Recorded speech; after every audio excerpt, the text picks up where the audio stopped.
It's 2:54 in the morning, and you're awake. Not because of noise, not because of a bad dream, because somewhere between falling asleep and right now, your brain did the math again. The same math it's been doing for months, and arrived at the same answer it always arrives at, and the answer made sleep impossible. You pick up your phone, you open the banking app, you watch the number load, and the number is exactly what you knew it would be because you checked it 4 hours ago and money doesn't move at 2:54 in the morning. But you needed to see it anyway. You needed to confirm that the thing you were afraid of is the thing you're actually dealing with, not something worse. Somewhere across town, a person your age hasn't opened their banking app in 3 weeks. They couldn't tell you their balance within $500. They're sleeping right now like it's the most natural thing in the world. The distance between your 254 and their uninterrupted 8 hours is not income, it's not luck, it's not intelligence. It's a number in a savings account, and what that number does to your nervous system at every level it occupies. Today, we're walking that number from 0 to $3 million. One person, one life, every level in between. My name's William. Let's start at the bottom, because that's where almost everyone starts, and because the bottom is more instructive than anyone at the top wants to admit. Level 1, 0, or less. You're 23. You graduated 14 months ago. You have a job, $41,000 a year, which felt like real money until the first paycheck arrived looking like it had been through a car wash. You have $340 in checking. You have $6,200 in credit card debt accumulated across 8 months of filling the gap between what you earn and what living costs. You have $38,000 in student loans that you've been making minimum payments on since graduation. Your net worth is approximately negative $44,000. This is not a moral condition. This is a mathematical one, and the math is specifically designed to be difficult to escape. When you don't have money, the cost of not having money is highest. The overdraft fee that triggers on a $22 transaction, the $400 car repair that goes on a card at 22% because there's no alternative, the payday loan that costs $45 to borrow $300 for 2 weeks, which annualizes to an interest rate that would be illegal in most other contexts. At 0, the system charges you extra for being there. Every financial decision is made under cognitive load that research from Princeton shows costs you roughly 13 IQ points while you're in it. The trap is built to sustain itself. You check the banking app at 2:54, and again at 6:15, and at lunch. The number never moves the way you need it to. Level 2, $1,000, the first comma. You're 25. It took 14 months of packed lunches, declined invitations, and automatic transfers you didn't touch, but the account has 4 digits in it for the first time in your adult life, and the feeling is disproportionate to the amount, which is exactly the right response because the milestone is not about the money, it's about the proof that the behavior works. $1,000 earns you approximately $42 a year in a high-yield savings account. It covers 1 month's minimum payments across your debts. It does not cover a transmission, a hospital copay, or a month of rent in any city you'd recognize by name.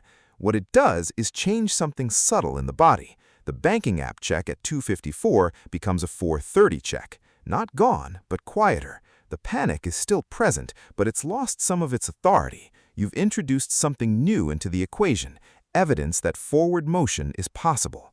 3 weeks after you hit $1,000, the hot water heater fails. The repair is $1,100. You're back to negative $100 on the card, and the screenshot you took of the 4-digit balance feels like a taunt. But you rebuild it in 6 weeks instead of 14 months. The behavior is installed now, the timeline compressed. That is not nothing. That is everything. Level 3. $10,000, the first real exhale. You're 29. 4 years of the same behavior applied with increasing efficiency, higher income, same spending structure, compounding discipline.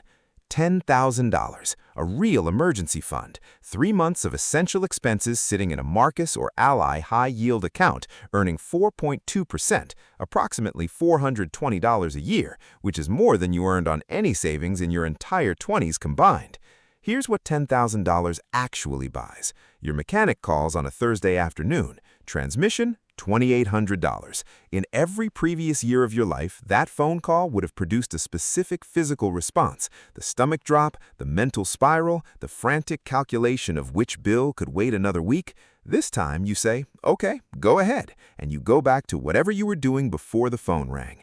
That is the product, not $10,000, the ability to receive bad news without restructuring your nervous system around it. You stop checking the banking app at night, not because the number is impressive, it isn't, but because the number is sufficient for the purpose it's serving, and sufficiency is one of the most underrated financial states available, and almost nobody talks about it because it doesn't sell anything. Level 4, $50,000, power without performance.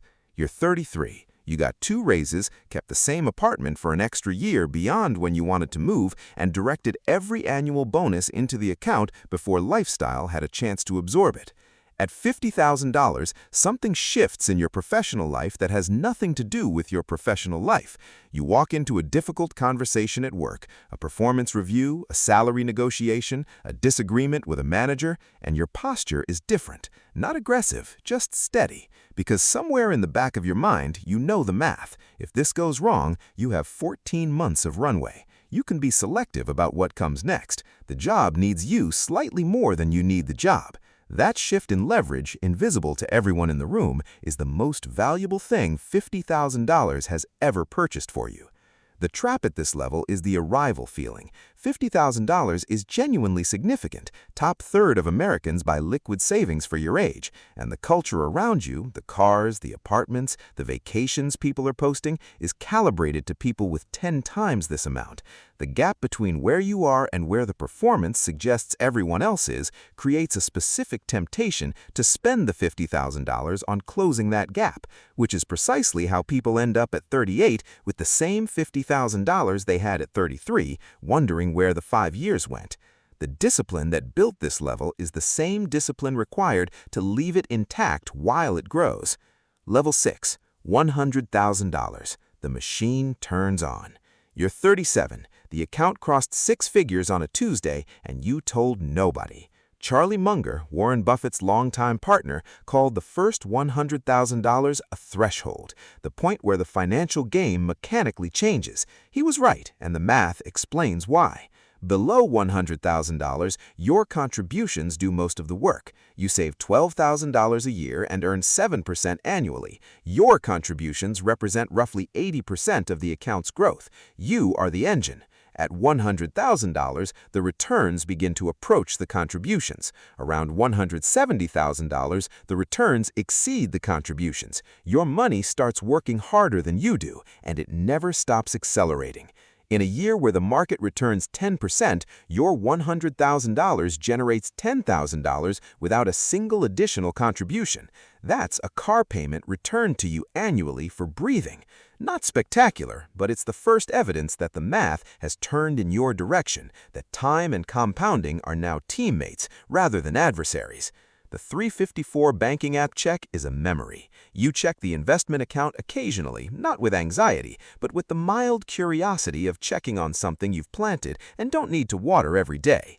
Level 7, $350,000, the coastline. You're 43. Your portfolio hit $350,000 last quarter. Retirement accounts, brokerage, the compounding that started slow and is now visibly accelerating in a way that's almost uncomfortable to watch, given what the early years felt like. At $350,000 invested at 7% average annual returns, your money grows by approximately $24,500 this year without a single additional contribution. That number will be $34,000 at $500,000, $49,000 at $700,000. The acceleration is not linear, it is exponential, and it becomes more obvious the longer you watch it. This is the coast fire threshold for many people in their early 40s, the point where if you stopped contributing entirely, the existing balance would compound to a fully funded retirement by 65. You don't have to stop contributing, but the option changes how every subsequent career decision feels. The difficult client, the unreasonable deadline, the job that stopped interesting you 2 years ago, all of it becomes more negotiable when the math no longer requires you to be there. Level 8. $1 million, the Tuesday morning. You're 51, 7 figures. You make coffee, you look at the statement, and then you close it and finish making coffee. The cultural mythology around the millionaire number, the arrival, the freedom, the fundamental transformation of daily life is not what happens. What happens is that you make coffee. The anxiety doesn't vanish, it changes subject. At 0, you worried about rent. At 1 million, you worry about a market correction wiping 30% of the balance in a year when you need stability. The nervous system is the same nervous system. It just has more expensive things to apply itself to. Here's the math that reframes the number correctly. $1 million at the standard 4% safe withdrawal rate generates $40,000 annually, adjusted for inflation, forever. That is a senior engineer's salary paid to you by your own money every year for the rest of your life, while you decide what to do with your time. Not what you have to do, what you want to do. The 254 banking app check is something that happened to a different person in a different life. You know this because you can remember it with specific clarity. The blue glow on the ceiling, the loading wheel, the number that was exactly what you feared, and the distance between that memory and this Tuesday morning feels impossible. But here's what I want you to understand about every level we walked through today. The financial stress at each tier was remarkably consistent in its texture. The subject changed, the cortisol didn't. At $0, you couldn't make rent. At $350,000, you worried about sequence of returns risk.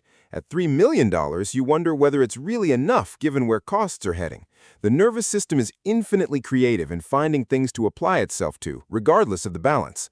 Which means the question was never, how do I get to the next level? The question was always, what is my enough? The specific, personal, carefully calculated number that funds the life I actually want, rather than the life the comparison machine keeps suggesting I should want.